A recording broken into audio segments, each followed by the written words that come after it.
আসসালামু আলাইকুম এভরিওয়ান। তো আজকে অনেক দিন পর রোদ উঠছে, দেখতে পাচ্ছেন রৌদ্র উজ্জ্বল দিন। মাশাআল্লাহ খুব ভালো লাগতেছে আসলে, একদিকে রোদ আর একদিকে বাতাস। তো আমি ছাদে চলে আসছি মূলত এই যে সাবানে পানি নিয়ে। আমাদের যে ড্রাগন ফলগুলো হচ্ছে, পিঁপড়া আসতেছে এখানে, তো এই জন্য যাতে পিঁপড়ার উপদ্রব না হয় এই জন্য ড্রাগন দেন সবেদা গাছে এখন আমি এই সাবানের পানিটা স্প্রে করে দিব, তাহলে এইগুলা হবে না। পিঁপড়ার যে উপদ্রবটা এটা কিছুটা হলেও কমে আসবে। এই যে দেখতে পাচ্ছেন পিঁপড়া।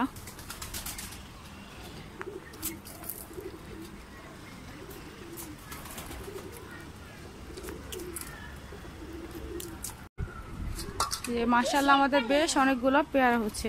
আমাদের সাবানের পানি আম্মু। আর এই যে আমাদের ফুলে ফলে পরিপূর্ণ আমড়া গাছ, পাতাতেও পরিপূর্ণ হয়ে গিয়েছে। এই গাছটা মাশাআল্লাহ আমাদের খুবই ভালো পড়ছে। তা আপনাদের সাথে শেয়ার করি, আমাদের দুইটা পেয়ারা একটু পেকে আসছে। ওই যে কিছুদিনের মধ্যে আশা করি এটা খাওয়া যাবে।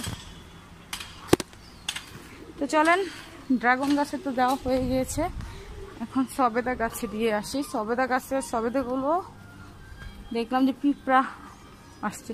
তো ছাদে অনেক কাপড় চোপড়, যেহেতু এই 2-3 দিন পুরো বৃষ্টির জন্য টানা কাপড় চোপড় অত দেওয়া হয় নাই, সব কিছু কেমন সেত হয়েছিল এই জন্য। তো এই যে সবেদা গাছে এখানে আসলাম যে আপনাদের সাথে শেয়ার করি।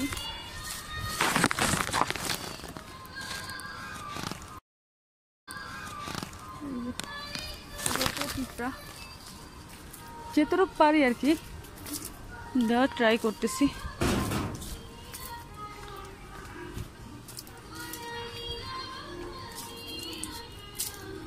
আসলে এখন তো অন্য কোনো মেডিসিন ব্যবহার করতে পারবো না, যার কারণে এই সাবানের পানিটা ব্যবহার করতেছি। এতে করে কিছুটা হলেও আপনার পিঁপড়া কমে আসবে। আমার কাছে স্প্রে থাকলে ভালো হতো, আসলে স্প্রেটা আমার যে ভাগ্নি ওরা নষ্ট করে ফেলছে। যে উপরেও কিন্তু সফেদ আছে, স্প্রে থাকলে এটা দিতে সুবিধা হতো, যেহেতু স্প্রে নাই একটু প্রবলেম হচ্ছে। তাও যতটুকু পারছি দেওয়ার চেষ্টা করলাম।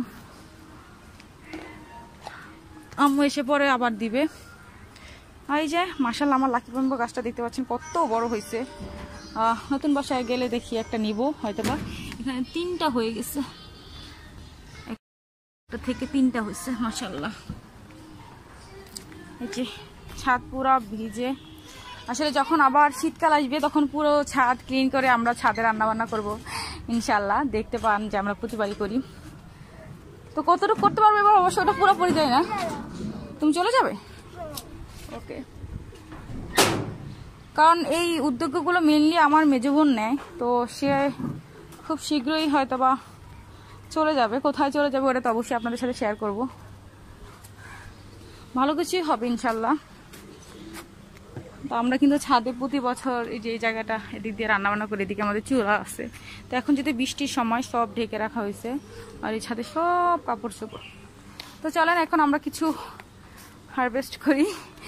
আসলে আজকে শাক তুলবার জন্য আসছি, স্পেনিয়াস। এই শাকগুলো আজকে তুলে নিয়ে যাবো। এইগুলোর বীজগুলো ভাইয়া বাইরে থেকে নিয়ে আসছিল, মালয়েশিয়া থেকে। তো দেখলাম বেশ ভালো বড় হয়েছে, তো তুলে নিয়ে যাবো আজকে। যেটুকু রান্না করবো, যদিও বা রান্না করলে তো আসলে অত বেশি হবে না। তারপর বিসমিল্লাহির রহমানির রহিম।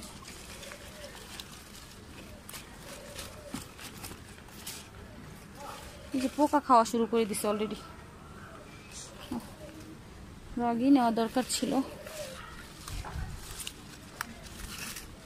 সেগুলো পোড়াগুলো খুবই দেখতে পাচ্ছেন, ধরার সাথে সাথে উঠে আসতেছে। এত কষ্ট করা লাগতেছে না কোনো, ধরতেছি সাথে সাথে উঠে চলে আসতেছে। যে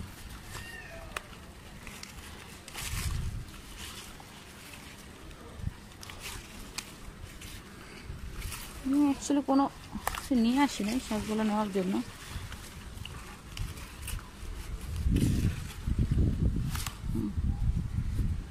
এখানে আমাদের পেঁপে গাছ আছে এই ট্রামটার ভিতরে।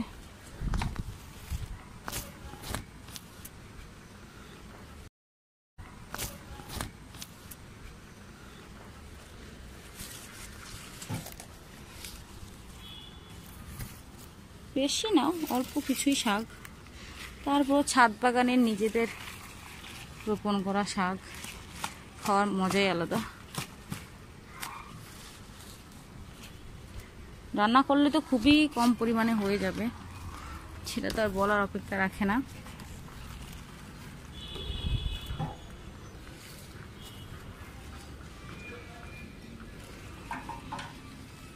দেখতে পাচ্ছেন ধরার সাথে সাথে উঠে চলে আসতেছে।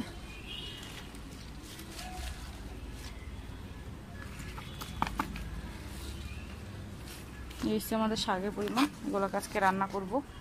ছাদ বাগানে থেকে আম্মু কিছু ঢেঁড়সও নিয়ে গেছে, ঢেঁড়সও ভাজি করবে। তো আমিও দেখি এখান থেকে দু একটা ঢেঁড়স নিয়ে যাই।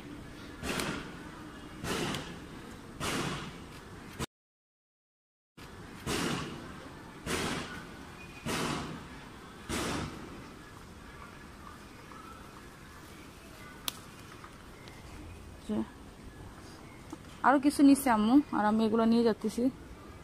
তো সবগুলো একসাথে ভাজি করলে একটু বেশি হবে পরিমাণে, সবাই একটু একটু করে খেতে পারবো। ওগুলো কিন্তু একেবারে কচি, কাঁচাও খাওয়া যাবে।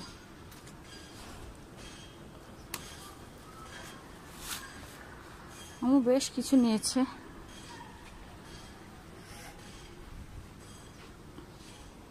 মনে তো সেটা একটু বড় হবে। চলুন আমি কটাই নিয়ে যাই, বাসায় অ্যাকচুয়ালি আছে মোটামুটি আরও বেশ খানিকটাই আছে অনেকগুলো। তো আজকের মতো এতটুকুই। আমার চ্যানেলে যারা নতুন আছেন তারা আমার চ্যানেলটি সাবস্ক্রাইব করে আমার সাথে থাকবেন। আর এরকম কারা কারা ছাদ বাগান করেন অবশ্যই কমেন্ট করে জানাবেন। ভিডিওটি একটু ভালো লাগে থাকলেও একটি লাইক দিবেন। আল্লাহ হাফেজ, আসসালামু আলাইকুম।